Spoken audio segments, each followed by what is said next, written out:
Au nom du Père et du Fils et du Saint-Esprit. Amen. Lecture du livre des Actes des Apôtres, chapitre 4, des versets 1 à 12.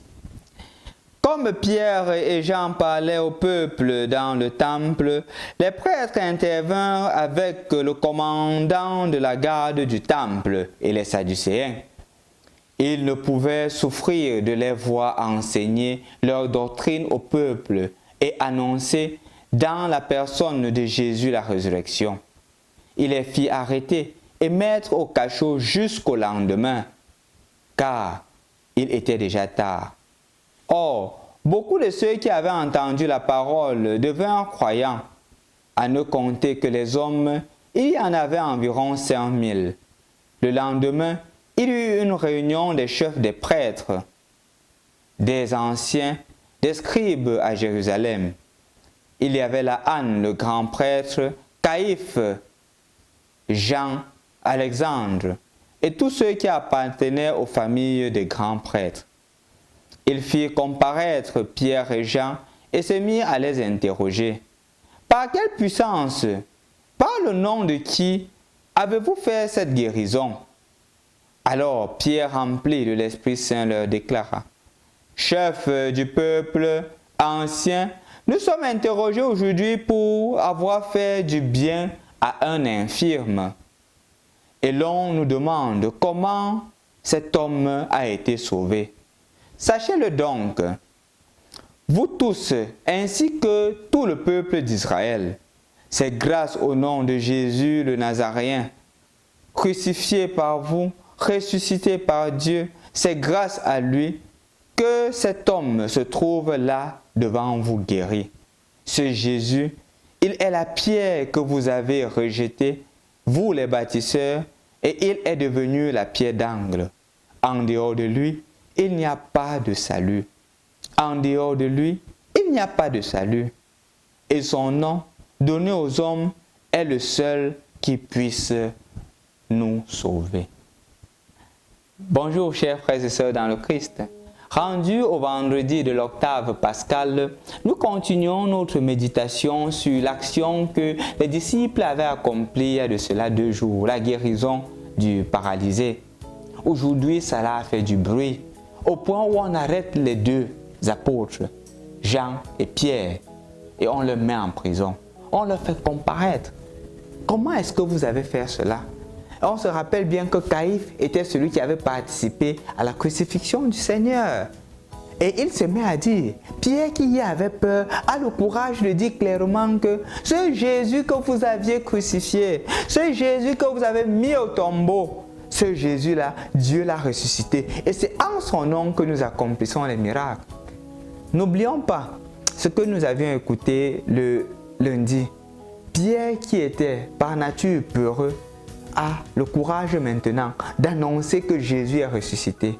Non seulement de l'annoncer aux autres, mais même au tribunal, même devant les juges, même devant ceux qui ont tué Jésus. Il a le courage de dire que non, c'est Jésus-là, il est effectivement ressuscité. Oh, quel est beau, que c'est beau. Que c'est beau de se sentir en confiance. Que c'est beau d'être convaincu d'appartenir à quelque chose. Que c'est beau d'être certain que justement où je m'engage, j'ai la confiance ferme là que celui-là ne peut ni se tromper ni me tromper. C'est ce qui habite Pierre. La confiance ferme en Dieu. Cette confiance qui est tellement forte qu'il n'a pas d'autre choix que de dire je dois annoncer Jésus. Je crois que c'est une invitation pour chacun d'entre nous. C'est une invitation pour toi et pour moi d'avoir cette même assurance-là dans notre annonce de l'Évangile. Parce que la résurrection ne doit pas nous laisser indifférents. La résurrection doit nous pousser à prendre des engagements pour faire connaître Jésus. Parce que nous l'avions écouté il y a de cela quelques jours, quand le Seigneur disait, vous en êtes des témoins.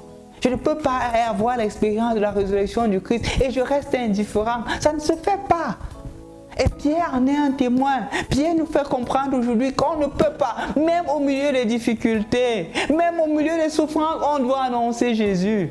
Regardez pourquoi on le condamne, parce qu'ils ont fait du bien. Et je crois que ça t'arrive aussi. Parfois, tu fais du bien et c'est ton bien qui est critiqué, ton bien qui est mal vu, ton bien qui est détruit par les autres. Et la tendance, parfois, la tentation, c'est de dire, je ne fais plus rien. Parce qu'on n'accepte pas. Mais tu ne le fais pas pour eux, tu le fais pour le Christ. C'est l'amour du Christ qui te pousse à agir, à manifester Dieu. Donc ne te décourage pas parce que le Christ est avec toi. Le Christ te soutient, le Christ est ta lumière. Donc mon frère, ma soeur, je voudrais t'inviter aujourd'hui à faire deux choses. La première, c'est avoir le courage d'annoncer de Jésus. Peut-être à ta voisine au marché, peut-être à ton collègue de service, mais annonce-le. Ne laisse pas cette journée passer sans que tu n'aies parlé de Jésus à au moins une ou deux personnes. Ne laisse pas cette journée passer parce que c'est le sacrement que tu as reçu. Et le sacrement que tu as reçu ne fait pas de toi un homme timide, mais un homme habité par l'Esprit Saint. Ne dis pas que ton sacrement est vieux parce que tu l'as renouvelé à la veille pascale. Ça veut dire que tu es né de nouveau. Tu as revêtu le Saint-Esprit à travers aussi le sacrement de réconciliation que tu as reçu avant ou peut-être pendant la semaine sainte. La deuxième des choses à laquelle je voudrais t'inviter aujourd'hui, c'est d'avoir la même attitude que Pierre. Être ferme dans le Christ. Parce qu'ici dehors, beaucoup cherchent à dérouter les autres. Beaucoup cherchent à dérouter. Il y a beaucoup de jalousie. Mais toi qui es habité par le Christ, ne te laisse pas désorienter parce que tu sais en qui tu as mis ta foi. Quand des propositions viendront et qui ne sont pas conformes au bien que le Seigneur t'appelle à faire, dis non. Et je t'assure, le Seigneur n'est pas ressuscité pour un moment. Il est resté pour toute la vie et il ressuscite aussi dans ta vie. Fais-lui confiance et il ne t'abandonnera jamais parce que le Christ est ressuscité. Bonne fête de Pâques. Au nom du Père et du Fils et du Saint-Esprit. Amen.